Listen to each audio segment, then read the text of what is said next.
Estamos ahí cerquita de las elecciones, ya todo están cerrando sus... Un clima propicio. Este, Bueno, Así que se van dando situaciones muy interesantes, ¿no? lo que pasa es que, vamos a decir, esto de Chile, creo que no se imaginaba mucha gente. Mirá, pasó dos acontecimientos la semana pasada A ver, que tiene que ver con los chilenos, ¿no? Uno fue que se hizo el simposio de Relial, 15 años de Relial, que es una ah, red de organizaciones neoliberales. sí, Bueno, estuvo el chileno Mauricio Rojas sí, y sorprendentemente dijo que había que hurgar en las raíces ilegales de la riqueza en América Latina. upa, Las raíces ilegales, yo no entiendo cómo no lo echaron, ¿no? Del simposio ese. Pero bueno, es del palo, es neoliberal como ellos, entonces pero fue un cimbronazo tremendo que diga que las raíces ilegales del capitalismo en América Latina. Y eso lleva a reflexión. Y seguramente eso fue anticipado por hace un mes más o menos, el Financial Times,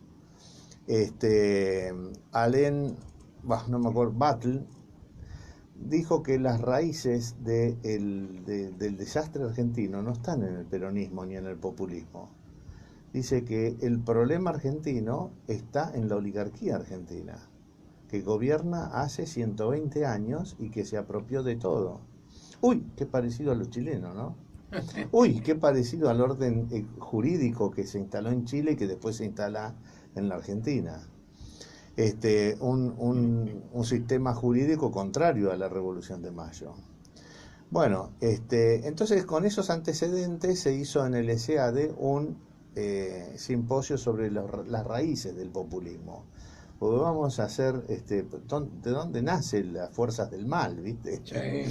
Y entonces yo fui con mucho entusiasmo y, claro, estaban estos dos antecedentes que se habían producido en el núcleo del grupo neoliberal, la declaración del chileno Rojas, y entonces por primera vez, bueno, uno de los expositores dijo, Gabriel Zanotti, que es filósofo además y es católico, dijo que, bueno, que lamentablemente no había ninguna esperanza, que lo único que se podía hacer era armar entre los partidos de enfrente una alianza de los que no son Venezuela, dice.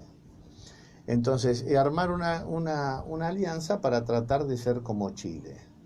Y agrega, es más, le podríamos dar el país a los chilenos, por Ah, lo bueno. menos la Patagonia, que fue tan cruentamente, estas son expresiones tan grabadas, lo pueden ver en mi blog, está ese momento, ¿no? O sea, la ceguera de los neoliberales que no llegaban a ver, ya a pesar de la advertencia de Mauricio Rojas en el simposio, ellos el modelo es Chile, porque el modelo es la India, el 0,1% de la población dueña del 99,9% de los recursos. ¿Te das cuenta? ¿Te acordás que cuando vino Macri dijo nuestro modelo es la India? Por eso la trajo al Rabí para que aconseje a la gente a ser feliz siendo pobre, porque se puede ser feliz en la incertidumbre y en la pobreza, según Esteban Bullrich. Hay que aprenderlo, nada más. Pero Bueno, que lo hagan los otros, claro, sí, ¿no? los otros, por supuesto, no, que No, no, desde ya. no, que quede claro, ¿no? Bueno, y entonces, vos fijate que, vos te acordás que en el 2012 con Fred Harrison dimos una Sí, charla sobre, él hablaba de cómo evitar las reformas que había que hacer para evitar la tercera guerra mundial que estaba en pleno desarrollo. Y yo le dije, no va a haber tercera guerra mundial, lo que va a haber acá son una sucesión de guerras civiles, o sea, los países van a estallar entre sí. No va a haber tiempo. Lo mismo pasó previo a las guerras mundiales. Situaciones de conflicto, de tensión de civilización, de potenciales guerras civiles en los países, listo, nos alineamos, nos enfrentamos a Alemania con todas sus tensiones, Francia con todas sus tensiones, y matamos a todos los indeseables, digamos, ¿no? Así que así, bueno, ya no hay tiempo, porque vos para eso, no es que no haya tiempo, no es momento, porque para lograr ese cóctel vos tenés que tener el monopolio de los medios de comunicación. y el monopolio de los medios de comunicación se ha perdido definitivamente, para nunca más volver. Entonces, acá lo que tenés es situaciones casi de guerra civil o de tensiones como la que se dio en Ecuador, en Brasil, porque la gente no habla de Brasil, pero Brasil viene ya con Lula y con esta mujer Dilma, con una tasa del crimen de 60.000 crímenes por año. Salió la tasa de homicidios de Uruguay y casi duplica a la Argentina. Sí. ¿Pero cómo? Estuve con Lustó el otro día y me dice, ¿pero cómo? No puede ser. Sí, sí. Ojo que son 3 millones nomás, es un desierto Uruguay.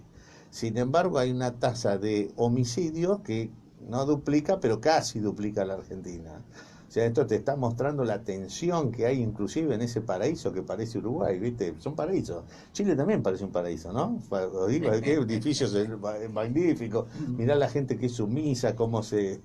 Y bueno, y un día todo estalla, ¿eh? Y entonces, como decía Milanés, yo pisaré las calles nuevamente de ese Santiago ensangrentado. Y fue otra generación. Vos hablabas hace un ratito de una generación nueva que aparece, que no tiene el miedo Claro. del terror que genera un trauma, y el trauma genera un cambio de comportamiento.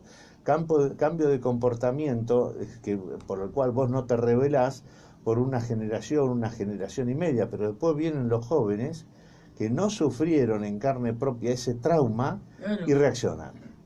Y acá es lo que acaba de pasar en Chile, dramático, muy interesante, porque todo es espectacular, es como ¿te acuerdas cuando quisieron hacer la ley de las jubilaciones, de los recortes jubilatorios? Total. Esa lluvia de pedrada, una batalla campal, se cagaron a piedrazos, pero no hubo ni un herido, que yo sepa, no hubo muertos, ¿no? Acá hay varios muertos, pero digamos, las consecuencias fueron muy pocos, pero la consecuencia más interesante es que ahora el terror cambió de bando. Los que se sienten aterrorizados y con miedo son las clases dominantes, Bueno, que se creían que podían humillar ad infinitum a los chilenos, y sorprendentemente el chileno reacciona. fíjate vos que yo nunca me hubiese imaginado, ni por la tapa, ni como usted lo quiere imaginar, que en el día de hoy las empresas chilenas se disputaban entre sí a ver quién aumentaba más los sueldos a sus empleados. Claro, ese es el Cosa terror. insólita. Ese es el terror Exacto. que les causó que les rompa todo, pues no fueron saqueos, o sea, te saqueamos y te rompemos todo y dejamos hecho una ruina total, porque rompían a propósito las Sí, cosas. sí. Total todo se arregla, ¿viste? Lo material todo se arregla, pero es un impacto terrible. Y bueno, y le debemos agradecer que se han comportado civilizadamente, porque en otros tiempos eso se venía degollando, o sea, la expresión vienen No, degollando era así, literal. Bueno, Así que eso acordate- demuestra lo civilizado que acor- fue espectacular, pero no se llegó a... Bueno, acordate cuando nos horrorizábamos que cuando bajaban corriendo de los morros en Brasil Exacto, exacto. y hacían un desastre. Hablando de Brasil, Mm.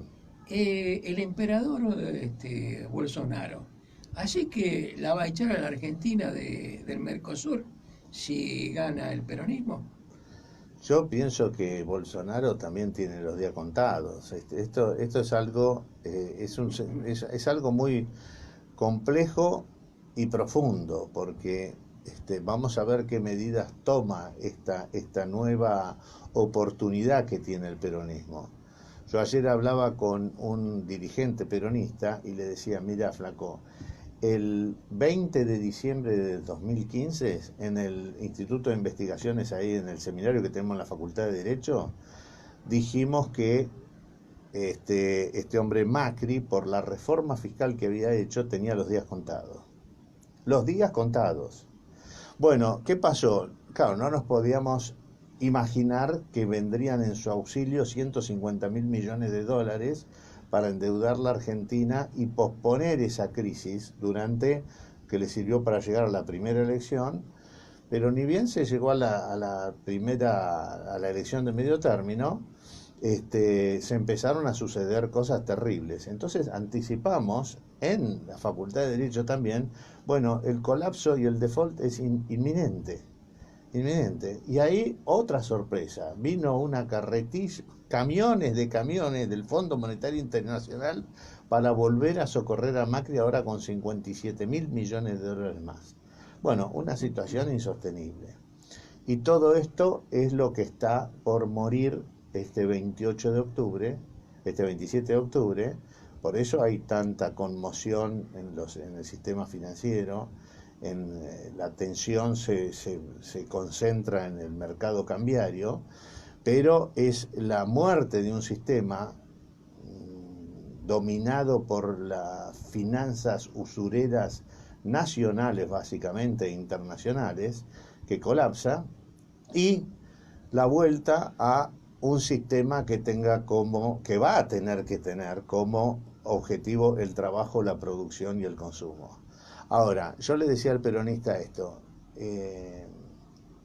Alberto tiene 15 días, porque todo depende de la reforma fiscal que haga.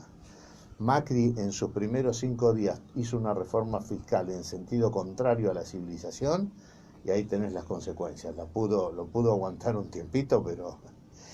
entonces va a tener en sus primeros 15, 20 días que definir cuál es el sistema fiscal, o sea, cuál va a ser la reforma fiscal y financiera que tiene. Si sigue con el sistema financiero y fiscal romano, bueno, va a tener los días contados. Pero si se aviene a hacer la reforma financiera y fiscal que corresponda, bueno, tendremos una oportunidad inmensa, inmensa. Bueno, lo cierto es que este hombre no sabe de qué le estoy hablando, ¿viste? Porque por supuesto acá hay una ceguera, no de los políticos, sino de los intelectuales, de los economistas, que es enorme, cosa, claro. ¿Te das cuenta? Entonces vos le decís esto y me dicen, ¿de qué me estás hablando? Claro, no conocen cuál es el sistema financiero y fiscal de la Constitución argentina. Ellos son fruto de una educación generada por desde la nacionalización de la Universidad Argentina por los unitarios para restituir el sistema y el régimen financiero y fiscal romano, que es usurario y es que te genera los conflictos sociales que hemos tenido y que está soportando ahora Chile concretamente. Así que es muy interesante el panorama. Vamos a ver para dónde sale. Y además, yo siempre digo, la grieta no es una fosa que se devora a todos. La grieta es una escalera. Estamos obligados a subir. Nosotros somos el país en el mundo que tiene los intelectuales como Alberti y Belgrano, que dejaron la huella bien marcada, porque ellos se encargaron, claro, de institucionalizar el sistema fiscal y financiero constitucional. Lo institucionalizaron. Después los nacionalistas lo perdieron, los nacionalistas católicos romanos. Todo un sistema contrario al cristianismo. Así que ya te digo, todo esto es sumamente interesante, todo lo que está pasando, pero también muy peligroso, porque si la violencia se desmadra hacia hechos criminales y terminan con situaciones de muerte, lógicamente la cuestión se radicaliza y aparecerá un Bolsonaro, que es un nuevo Pinochet en Chile, pero yo no estoy seguro de que tenga oportunidad. Ya ves que el presidente Piñera declaró y dijo, estamos en guerra, y salió el jefe del ejército diciendo, acá no hay ninguna guerra. Claro. ¿Entendés? Sí, Fíjate vos cómo ellos, los militares, quieren evitar que le llenen la cabeza y que salgan a generar un genocidio. Acá no hay ninguna guerra, dijo. Acá hay un desorden político que hay que corregirlo, económico que hay que corregirlo, seguramente fiscal. No sé hasta dónde llegará la profundidad del pensamiento, ¿no? Pero es muy interesante lo que está pasando. Y después, muchachos, tienen que compartir. No, tenemos que compartir, dijo la... Bueno, vos sabés que todo este clima era el clima previo a la Revolución Francesa. En el reino agrario de Francia, los franceses no tenían un metro de tierra para vivir y para trabajar. Y entonces se genera el gran debate entre el economista de Luis XIV y Colbert y Mazarino, que era el... Y él dice, ¿le tengo que poner un impuesto a los ricos? Supongo que estaría haciendo referencia a los impuestos que hablaban los fisiócratas, ¿no? Un impuesto a la tierra, que es bíblico, ¿no? Y entonces el Mazarino, el gozo dice, no, dice, no, a los ricos no, porque si le ponemos un impuesto a los ricos no generan trabajo. Acá hay una nueva clase, que es esta burguesía, que es una fuente infinita de recursos. O sea, a los trabajadores ahí vas a tener una fuente infinita de recursos, inagotable de recursos. Inagotable, sí, y fíjate cómo será de inagotable que el peronismo, a esa fuente inagotable, que es el trabajo de los trabajadores, le metió nada más y nada menos que 160 impuestos al trabajo y al consumo para liberar del impuesto a la renta, que era institucionalizada por la Constitución Argentina. Por eso yo le digo a los peronistas, a ustedes se los acusa de generar pobreza.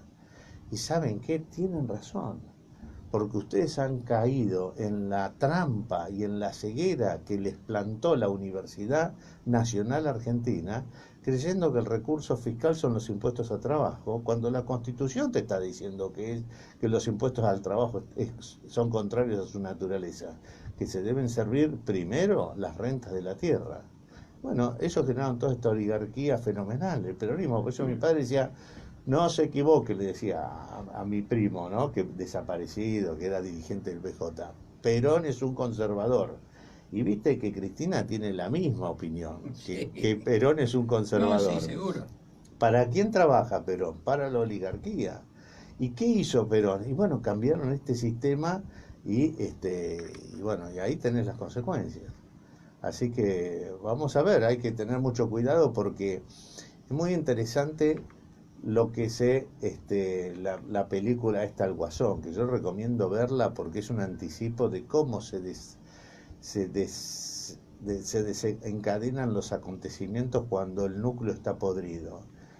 Hagamos una pausa. Hacemos una pausa y contá lo del Guasón. Dale. Pero no, te decía la importancia, cómo llegan productos en forma... Pues todo esto que pasó en Chile, ¿viste?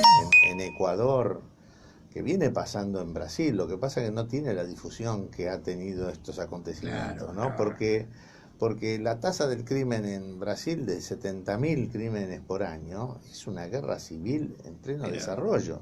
Y la gente, la clase alta está aterrorizada. Bueno, Yuya se fue a vivir a New Jersey, creo, en las afueras de Nueva York, porque no se puede vivir más en Brasil. No podés ir a ningún lado y más teniendo cierto... Si sos pobre podés salir, pero si tenés un mango, estás siendo asediado, ¿viste? Que es lo que va a empezar a sentir ahora con toda claridad la sociedad alta y media chilena. Claro. Bueno, pero todo esto fue antecedido siempre en la literatura y yo decía, ¿quién puede ver serie como Breaking Bad, Los Caminantes Vivos? ¿Viste esa? No sé si la viste, que es ridícula, parece ridícula. Y un sobrino mío que estuvo en el 2012, creo que fueron los saqueos en Córdoba, no sé si te acordás, que había una señora que se afanaba una lata de pintura, y dice, señora, ¿qué hace? Nada, pero esa lata de pintura es robada. No, es mía.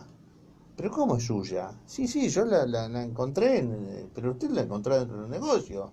O sea, la tipa estaba convencida que era suya y cuando se vio en las cámaras de televisión y la sociedad la vio, casi la matan, ¿viste? Pero fíjate cómo la tipa había racionalizado que en el saqueo, bueno, eso era de ella. O sea, si todo lo hacen, ¿por qué no? Exactamente. Bueno, y eso es lo que pasa en Breaking Bad, pero ahora se acaba de estrenar una película tremenda, que la recomiendo, que es de Joaquín Phoenix, que hizo Gladiador, que hizo ella, un actorazo realmente, que es el actor de Hollywood que tiene el labio leporino. Es terrible. ¿Y qué muestra? Muestra la vida de un nadie, de un tipo que tiene que laburar todo el día, le pone garra, sostiene a la madre, vive también como viven la mayoría de los americanos, con antidepresivos y medicado, ¿no? Y le suceden una serie de acontecimientos que lo van llevando a lo que se llama el lado oscuro, ¿viste? Diría. Y el lado oscuro empieza, se incrementa cuando él pierde el trabajo, lo echan del trabajo. Opa. Pero esto te lo digo porque vos viste que en la Argentina, hoy no sé qué empresa, cerraron unos supermercados, 11 cadenas, 11 sucursales de un supermercado, viste, así, graciosamente se quedaron 500 sin laburo, 150 sin laburo. Detrás de que te quedes sin trabajo, es como que alguien te suelta la mano. Vos tenías No, claro. estabas conectado a la vida por ese hilo delgado, aunque sea, y de pronto, ¡pum!, se te cortó. Entonces se produce lo que es esa transmutación de la naturaleza humana, en la cual el hombre, el Homo hominis amicus, el hombre amigo del hombre, Claro. se transforma en una bestia. Por eso Ortega hablaba de yo soy yo y mis circunstancias. Mientras las Exacto. circunstancias sean buenas, vos decías recién, mientras tengamos un asado, panza llena, corazón contento, pero cuando vos ya empezás a no tener el asado el fin de semana, Claro. empezás a tener el desprecio de tus familiares, de tus hijos, te están llevando a una situación tremenda, tremenda. Bueno, y este es el caso de el Fénix ese, pero lo más importante es que no solo le pasa a él es el detonante y empiezan a saber, a ver a partir de lo que él hace con la cara de guasón. Él se viste de payaso para ir a los hospitales y hacer terapia con los chicos con cáncer. O sea, es un tipo, y hace promociones en la calle también disfrazado de payaso, y la sociedad lo castiga. Bueno, la transmutación hace que este tipo vaya y mate al Tinelli o sea, no solo mata a tres hombres de Wall Street, porque lo atacaron, lo agredieron, lo humillaron, sino que después, entonces todo eso genera una reacción de ese mundo de las finanzas que se cree todopoderoso y atropella contra los nadie, contra esta gente que no tiene, y bueno, y hasta que lo convocan a un programa de un animador, como es que es el papel lo hace Robert De Niro, y delante de las cámaras lo mata. Y se produce una anarquía en las calles de la supuesta Nueva York, muy parecido a lo que pasó en Chile ayer. O sea, yo no sé hasta qué punto no está el detonante, también fue la película esa. Por eso tienen miedo. Todos piensan que debería ir al Oscar, pero parece que en la academia están queriendo no, si es posible, ni siquiera nominarlo, porque estás activando una llave muy peligrosa. Claro. Para todas las regiones, Estás ¿te das cuenta? Donde existe esta desigualdad y esta injusticia y esta situación de extrema tensión de civilización, ¿viste? Lo estás diciendo, mira, acá tenés el camino para expresarte, porque el tipo dice, yo nunca, mi vida fue absolutamente intrascendente, nadie me vio, pero ahora lo están empezando a notar. O sea, Claro. Pero vos fijate el tema de la sociedad argentina, ¿no es cierto? Hay mucha gente que sí tenía un muy buen pasar, o sea, estaban en una altura económica muy grande y al venirse a menos, pero siguen con la misma soberbia. No sé, no quieren creer que bajaron un par de escalones. bueno, sí. Entonces, ellos se manejan todavía como si la tuvieran como en antaño. Sí. Y bueno, vos lo ves cómo trata a la gente, cómo trata a la Exacto. gente que le sirve. Porque acá en la película le dice la madre que está media enferma, está abandonada en la casa, y él la baña, la alimenta. Ella le dice, mirá, tenemos que hablar con justo su ex jefe de hace 30 años atrás, se postulaba para intendente. Y es una buena persona, dice. Éramos una familia, ¿te das cuenta? te hace creer el de arriba. Por eso es importante, yo insisto siempre con los debates sobre la pobreza en la Baja Edad Media, ¿no? Porque de ahí viene menos caridad y más justicia, ¿no? Te cambiaron la justicia por la caridad. Y entonces el hombre caritativo que le da normalmente lo que le sobra, se transforma en el prohombre de la sociedad. Bueno, Y es el que va y pone plata, se hace una kermés y pone plata. Claro, tiene un bolsillo de payaso, pues es el que se apropia de los fondos públicos. vos fijate que a veces hay hechos que vos no le prestás atención hasta que en un momento determinado te pones a reflexionar. Yo hice un reportaje a un empleado de El Molino, la confitería El Molino. Y como decís vos, esta persona me contaba que cuando ingresó, bueno, lo llevaron a conocer todos los lugares para que supiera todos los trabajos, supiera todo, y se hablaba, como decís vos, de una familia. Claro, para tenerlo consigo, ¿no? Era una familia. Pero, ¿sabes? Bueno, eso me hiciste reflexionar, acordarme de eso. Pero un día fueron a trabajar y estaba cerrado. Ya. ¿Y la familia? Sos una familia porque tu hijo, sos capaz de exigirle a tu hijo, acordate ¿Entendés? Un hecho verídico, sí, sí. Al hijo que se queda y lo hace trabajar el padre, y el otro que se fue y se consumió la parábola del hijo pródigo, la parábola del hijo pródigo, claro. Vos haciéndote el familiar, le exigís de una manera que no podrías exigirle de otro. Parece que creaste un vínculo que en realidad es falso, no existe ese vínculo, pero te aprovechás de eso. Entonces la madre le dice: éramos una gran familia, si él viera cómo estamos viviendo ahora, nos vendría a ayudar, dice, ¿no? Y es toda una pantalla.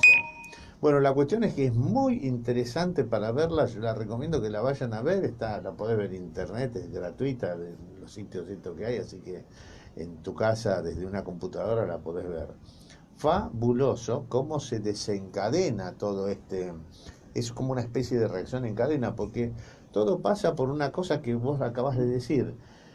Son cosas que no se ven hasta que un día se empiezan a ver. Claro. Cuando nosotros en el 2012, con Fred Harrison, en esa charla, que él habló de cómo evitar la Tercera Guerra Mundial, y yo decía, no, son guerras civiles lo que hay. Lo que va a haber son todas guerras civiles, inmigraciones y todo esto. Claro, y nos decían, ustedes están locos, ¿de qué están hablando? Bueno, entonces nuestras palabras cayeron en saco roto, digamos. Sí, Pero hoy las publico y todo lo que dije se ha cumplido con precisión matemática. ¿Te das cuenta? Yo hablaba de las migraciones sin pensar que los negros iban a invadir Francia. ¿Te das cuenta? Y que iban a trasladar la guerra civil que los franceses le armaron en el África al corazón de París y que le iban a incendiar Notre Dame. ¿Te das cuenta? Y que estas cosas iban a pasar, pero están pasando. Tampoco pensaba que la Venezuela ejemplar, viste, democrática, seguro. termine la gente en el éxodo que termina haciendo. Y ahí donde reconozco que hay cosas en la Biblia, porque viste, fui invitado a la primer congreso de estudio bíblico, ¿no? Y entonces, ¿qué es el éxodo? Es lo que hicieron nuestros abuelos, que se tuvieron que venir acá porque no tenían en Italia 1 metro cuadrado de tierra para sobrevivir, y se vinieron acá. Y mi abuelo francés lo mismo, tuvieron que eran descastados, digamos. Bueno, entonces el éxodo ha habido siempre. Hoy tenés nuestros hermanos que tienen nuestros hijos están queriendo ir a otras tierras, a Australia, Nueva Zelanda, donde ellos copian el sistema fiscal argentino y tienen civilización, el sistema de Belgrano, de Alberdi, y acá nadie sabe nada. Bueno, la cuestión es que, fíjate vos cómo el éxodo está permanente. Y lo otro que es increíble, que es el apocalipsis, ¿viste? El apocalipsis es esto que acaba de pasar en Chile, que sorprende a todos. Y vos sabés que el apocalipsis de San Juan tiene un personaje que es el ángel exterminador. Sí. Es un tipo igualito a Macri, o sea, ¿sabe el turco Asís cuando le puso el ángel exterminador de lo que estaba hablando? No lo sé, pero acertó con precisión matemática. Y ya ves que todo lo que toca lo hace pelota. Así que los apocalipsis son estas situaciones de donde estalla. El 17 de octubre fue una especie de apocalipsis. Había otro orden, pero ¿y de dónde salieron todos estos negros? ¿Viste? Porque no habían pisado nunca la Plaza de Mayo y llegaron las hordas ahí. Aterrorizado el presidente de ese momento y le pide a Perón, dígale que se vaya. Bueno, esto fue una expresión de lo que está pasando ahora en Chile, y que lamentablemente, viste, si vos no haces las cosas que tenés que hacerlas, y no generás las reformas lógicas, concretas, que no tenés que inventar nada, están en la historia, están en la Biblia, están en la Revolución de Mayo. Por eso la historia es la lucha entre el derecho romano y el derecho cristiano. ¿Querés derecho romano? Bueno, vas a necesitar un ejército romano para que te defienda de las víctimas. Las víctimas que vos humillaste se te van a venir encima. Bueno, entonces aprendamos un poquito de la historia. Bueno, la Biblia tiene muchos pasajes, muchas cosas. Sí, hay muchas. Diría muchísimas. Pero eso, o sea, por eso es interesante San Agustín cuando dice: la historia de la humanidad es la lucha constante entre la ciudad pagana, o sea, la ciudad romana, y la ciudad de Dios, ¿no? La que iba a generar que Dios fuese argentino. Vos abandonaste la voluntad de Dios, no respetás su sistema fiscal y su sistema financiero, entonces recibís la ira de Dios. Pero no es que Dios, no, estás haciendo las cosas contra la ciencia y entonces tenés estos problemas.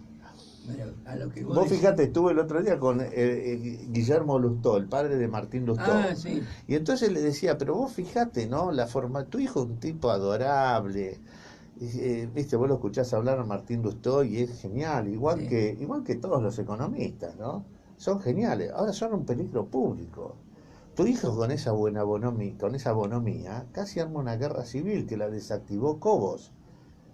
Sí. Pero, ¿y qué es? O sea, las clases a quien atacaba Martín Lustó con la 125 son los que los proponen ahora de senador. Sí, fíjate vos, es el mundo al revés. Y este otro Kichilov, por no hablar tantos otros, pero es otro tipo premiado, que armó este desastre. Porque si hubiese estado Néstor vivo, acá la desgracia es que se murió Néstor. Porque si Néstor hubiese estado vivo, la corrupción no se desbocaba, la iba a controlar él, la iba a mantener.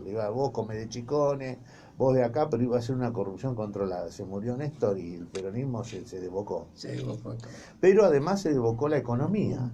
Y tuvo la oportunidad un muchacho como Kichilov de acercarse al oído de Cristina y llenarle el oído. Y del otro lado no estaba Néstor diciéndole: cállate, rajá de acá, petizo.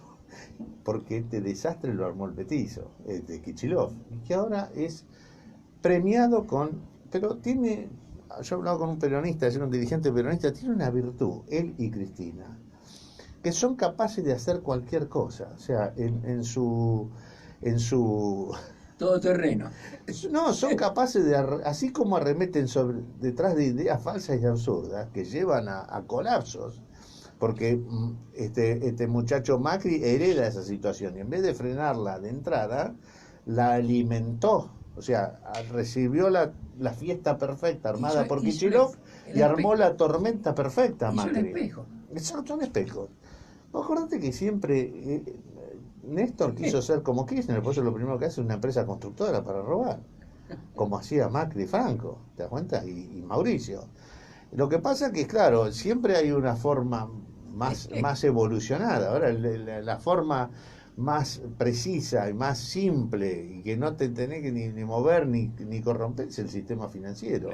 Entonces pones un pleco tuyo en el Banco Central que te maneje las finanzas, tome crédito y tasa al 80 o 90%, y entonces, pero eso tiene un límite, ¿viste? El límite es el que está por detonar ahora. Ya está detonado. Ya está detonado, ya está. Eso ya está. Bueno, pero rebobinemos, esto va a tardar mucho tiempo. No sé, porque esto, o sea, como te decía hoy, si acertás de entrada, si la reforma fiscal es en el sentido que debe ser la naturaleza de las cosas, el orden natural de la economía natural, de la Escuela de Economía Natural de Manuel Belgrano basada en los principios económicos de la Biblia, el resurgir es inmediato y ni te enterás. ¿O cuántas crisis argentinas fueron superadas así No, eso de, sí. en un cimbronazo? Ahora, si las tomás, por eso te digo, en los primeros 10 días de Alberto vas a ver para dónde apunta. Si las hace en el sentido contrario, y bueno, va a tener un calvario. ¿Por qué? Porque no va a tener los 150.000 millones que le pusieron a No, Macri nunca para más. sostenerlo, ni después los 57.000 que puso el No, fondo. nunca Acá más. no hay un mango más, No, o sea no, que estás obligado a hacer las cosas bien. no hay más. No hay más. Si la haces mal, durás, bueno, te explota, te va explotando en la mano, ¿viste? ¿Cuántas explosiones? Por eso Cristina es muy viva, evidentemente, ¿no? Porque si supongamos que acierta Alberto, el éxito de Cristina, que lo puso Alberto. Y si fracasa, el fracaso de Alberto, que no supo qué carajo hacer. Entonces, por eso yo le digo a la gente que está cerca de Alberto, acérquenle cuáles son las ideas de la reforma fiscal que debe hacer, que se fije en la Revolución de Mayo, si no, le va a explotar todo Bueno, por... a mí me llamó un poco la atención que en uno de los discursos habló 2 o 3 veces de Alberdi.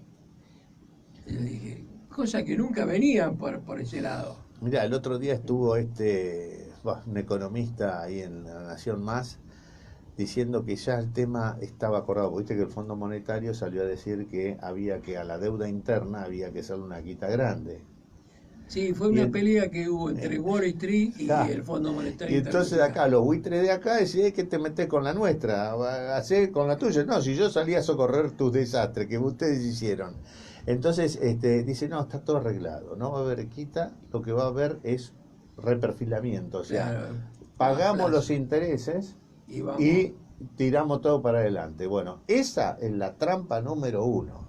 Acá lo que hay que hacer es, como en toda quiebra, porque acordate bien lo que dice las finanzas cristianas. Los contratos están para ser respetados, pero si para saldar una deuda se derramase la más ínfima gota de sangre cristiana, la deuda debe ser suspendida. O sea que acá hay que suspender la deuda y los intereses. ¿Hasta cuándo? Hasta que la pobreza sea del 3%. Las deudas están para ayudar al deudor y no para humillarlo y someterlo a esclavitud y quedarse y saquearlo. ¿Te das cuenta? Que eso es la base del derecho romano, el derecho financiero usurario romano, que es el que practica Wall Street y que se lo practican los propios argentinos. Ven la forma legal de robar, o sea, no conforme con generar a través del Código Civil, porque acordate que el Código Civil es el que permite a los ricos robarle a los pobres, ¿sí? A través de la apropiación de la renta pública y reemplazar los fondos públicos que se los llevan ellos por impuestos. Esa es la forma número 1. La forma número 2 es a través del sistema financiero. Claro. Son todos ellos. ¿Qué es mejor que ganar fortuna al 80% sin hacer absolutamente nada? ¿Te das cuenta? No arriesgas nada, porque encima sos el primero en cobrar. No, señores, lo dijo Stiglitz. Stiglitz, sin saber de qué está hablando, lo dijo. ¿Cómo? Acá a nadie le perdonan las deudas, pero cuando los bancos fracasan, los primeros que van a socorrer y a perdonarle las deudas son los bancos. ¿Qué estamos hablando? ¿Y los países? ¿Y la gente? ¿Y qué hacemos con las deudas? Y la gente en España los desahuciados que se tiran por los balcones. Porque entonces esto no puede ser, ¿viste?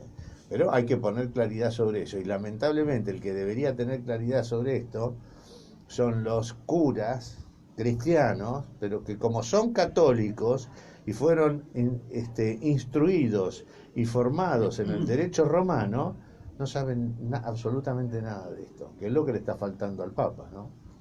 El Padre Nuestro tiene algo que ver. Pero el Padre Nuestro había que recomponer, por supuesto, y perdona nuestras deudas como nosotros perdonamos a nuestros deudores. Punto. ¿Qué se creen? ¿Que Jesús era un estúpido que no sabía lo que estaba poniendo en el Padre Nuestro, que se lo sacaron y perdona nuestras ofensas? No. Cuando cambiaron el Padre Nuestro y perdona nuestras deudas por nuestras ofensas, fue para liberar el sistema financiero internacional usurero de saqueo global, manejado por cristianos y por judíos.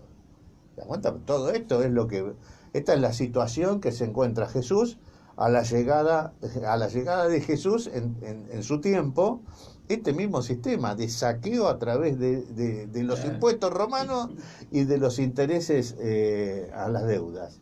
Y entonces contra eso es lo que él lucha. ¿Y qué les dice a los gentiles, o sea, a la gente que venía del paganismo?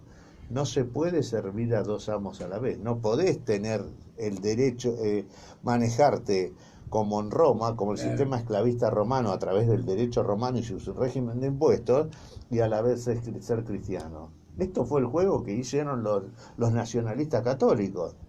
Teníamos una constitución cristiana que prohibía los impuestos y decía de dónde debían salir los recursos de la renta de la tierra, y eso fue desplazado al poner el derecho romano antagónico a la constitución. No se puede servir a dos amos, porque terminarás amando a uno y despreciando al otro. Y eso es lo que pasó. Claro. Entonces, nuestros constitucionalistas no saben esto. Y cuando vos le decís, pero flaco, vos no sabés que la Constitución viene con un sistema fiscal que te garantiza que Dios sea argentino y que el que hizo grande la Argentina, que copiaron Canadá, Australia, Nueva Zelanda, todo lo copiaron de la Argentina. No tienen ni idea. Sí, pero bueno, sí, puede ser. Porque no lo saben. No, claro, no es exactamente que no lo sepan. Lo saben, pero como no lo tratan, no saben de las consecuencias ni económicas, ni políticas, ni sociales que creen. Ellos se creen, porque vos fíjate qué está pasando. Todos hablan de querer dar un aumento de sueldo. Y es cierto. ¿Cómo se logra un aumento de sueldo sin emitir una sola moneda? Pues todos dicen, si das... A ver, le dicen los periodistas, decime, ¿cómo vas a dar un aumento de sueldo? Emitiendo, generas inflación.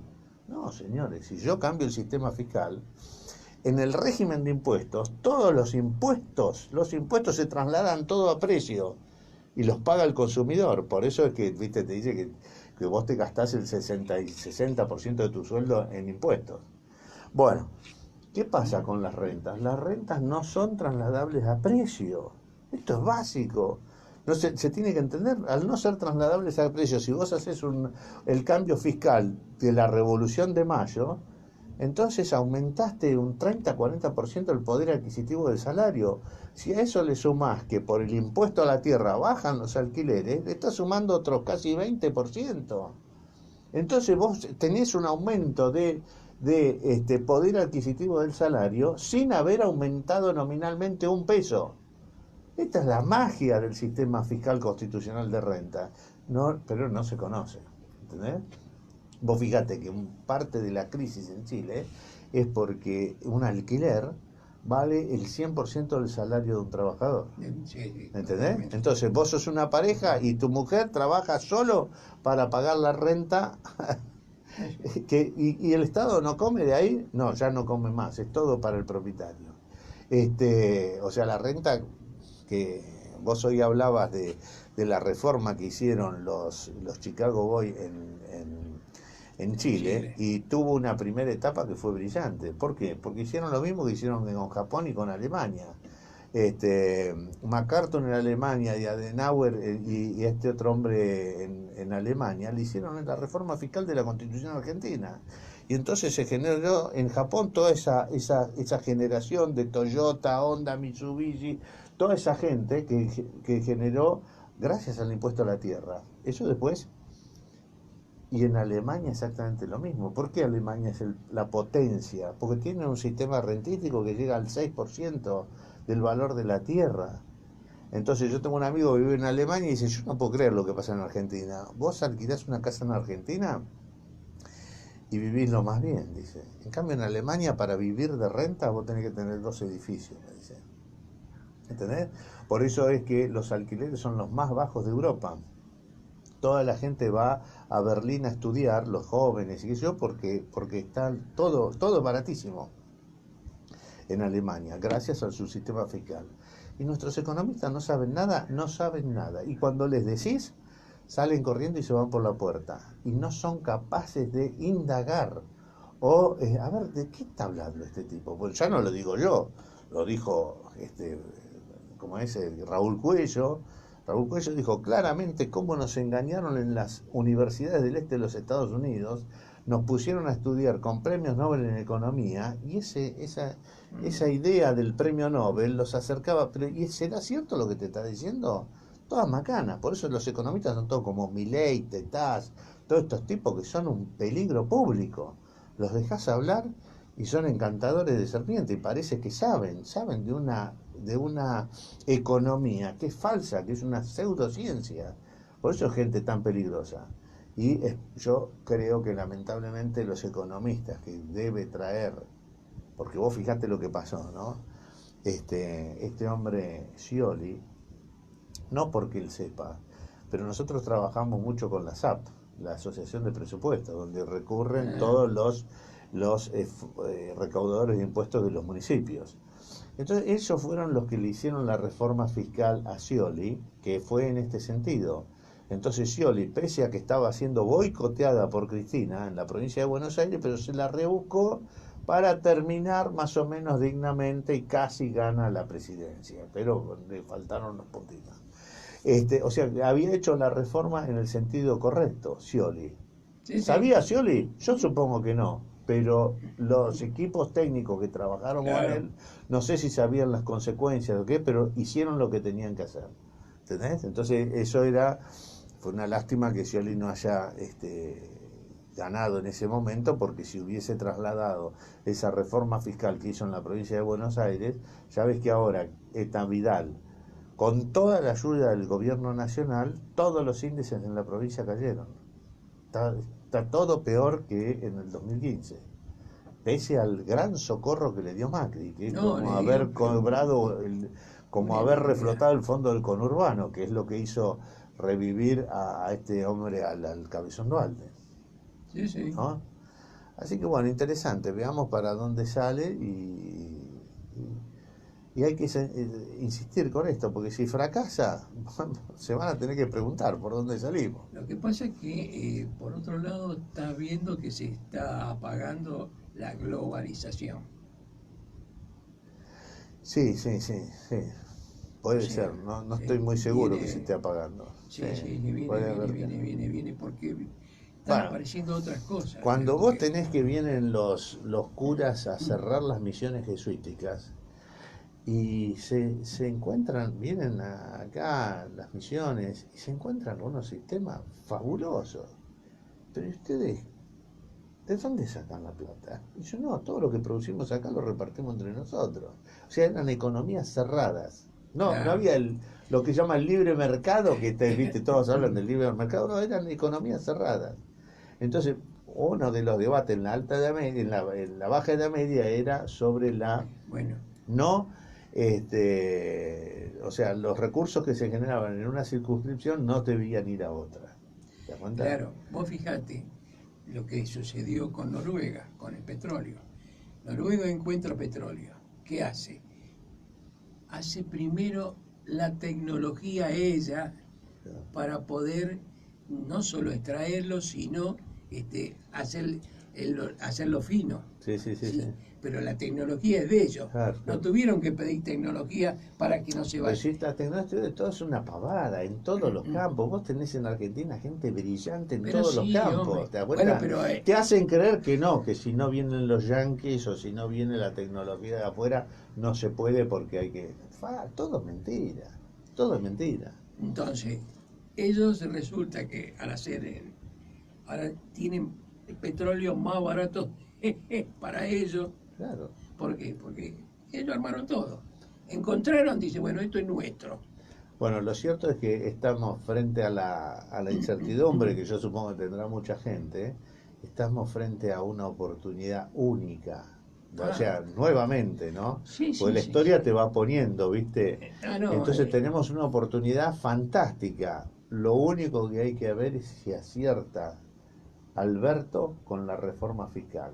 Lo demás no importa nada. ¿Qué quiere decir esto? A ver si somos libres o no somos libres.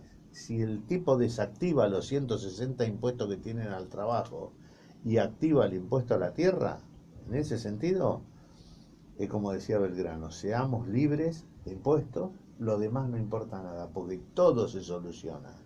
¿Entendés? Cuando vos tenés un impuesto a la tierra importante, hay tierra para todo. Nadie se queda con tierra que no necesite ni para vivir ni para trabajar. Este es el secreto. Cuando vos le pones un impuesto a la tierra es para el que la necesita para vivir y trabajar. No existe más eso que deforma toda la economía y que una persona se adueñe de toda la tierra y te someta con el sistema de alquileres a situaciones humillantes. Y entonces vos tenés lo que yo le decía a Scatolini, que es uno de los que está ahí participando ahora con Alberto, con la vivienda. El problema no es la vivienda. Vos no te das cuenta, las villas están llenas de edificios de 6 pisos. El problema es la tierra. Entonces vivimos en un país desértico donde la gente no tiene acceso a la tierra. Darle acceso a la tierra a la gente y solo se solucionan todos los problemas. La vivienda aparece sola, ¿entendés? La gente hace chapas hace casillas de chapa porque está en una tierra que no le pertenece. Entonces no se puede arraigar, las hace de chapa para levantar como si fuese una carpa e irse a otro lado cuando la vengan a sacar. No pueden poner ladrillos. Dale seguridad sobre la tierra y se van a hacer palacios. Cuando vinieron los japoneses, yo vivo al lado de la colonia Urquiza en La Plata, ¿no? Entonces le dieron un pedazo de tierra a cada uno, a las colonias japonesas que venían en realidad de Paraguay. Se dedicaron a la floricultura, entonces hicieron una casilla de chapa, tenían seguridad sobre la tierra, ¿no? Hicieron una casilla de tierra, de chapa, y vivían ahí y hacían invernáculos. Un invernáculo, 2, 3, 4, y de pronto empezaron a construirse la casa. Algunos se hicieron castillos, casas impresionantes. Cuando estuvo terminado la casa, terminada con todo puesto, ese día se mudaron y extrañaban su casa de chapa que los había y de piso de tierra. Bueno, este es el proceso natural de las cosas. Démosle fácil acceso a la tierra a la gente, que es lo que hoy es inaccesible la tierra. Cualquier lote pedorro vale $60.000. ¿Cuántos sueldos son 60.000? 200 sueldos. No podés llegar nunca así a la tierra, a la casa. Y si no llegas a la casa, no llegas a la familia. Por eso hay una situación de suicidio colectivo. La tasa de natalidad en Europa es inferior al 2% de los europeos. ¿Sabes cuál es la tasa de los musulmanes que viven en Europa? 8. O sea que es solo una cuestión de tiempo. Y vos habrás condenado a tu generación a través de la cultura y el derecho romano a autodestruirse.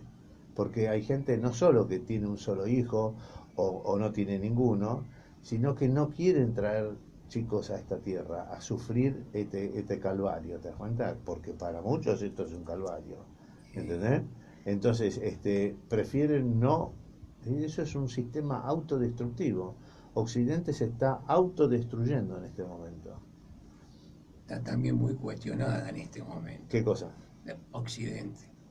Bueno, porque está en esto que tú estás comentando. En un carril equivocado. Pero las consecuencias son tu propia destrucción. ¿Cómo? ¿Y no te das cuenta y no vas a hacer nada? O sea, no solo porque vengan las hordas. Decía Henry George, ¿de dónde vendrán los próximos bárbaros? Dice, repasadlas afuera de las grandes ciudades y veréis las hordas acantonadas esperando el momento propicio.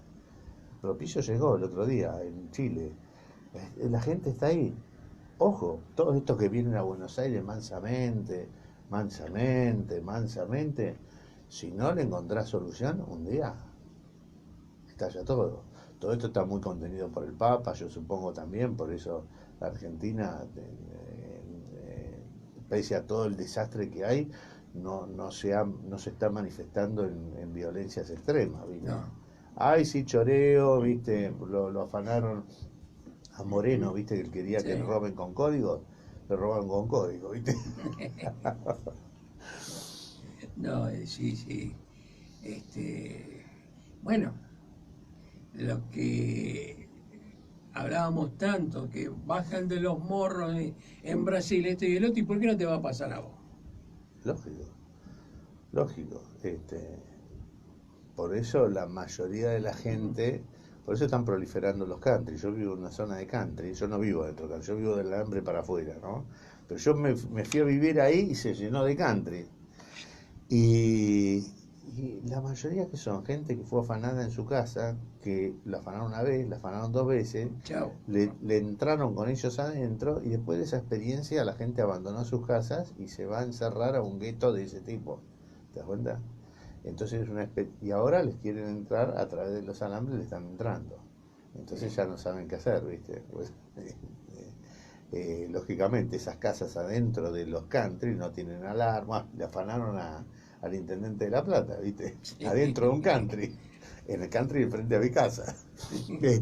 Así que imagínate vos la situación, esto es tremendo, ¿viste? Y cuando vos tenés una situación de violencia, bueno, chao. No, cuando tenés una situación de esa naturaleza. Quedás traumado. No, no te lo olvidás más. Traumado, no te lo olvidas no, más. Eso es así. El trauma te acompaña hasta la muerte después. Sí, es así. No, es que... Por eso necesitas otra generación para que reacciones ante la injusticia. La gente, y ahora en Chile tenés esa generación. Y en el 70 fue una generación de pendejos también, Claro. que reaccionó frente a la injusticia, que era nada en comparación a la injusticia que hay hoy.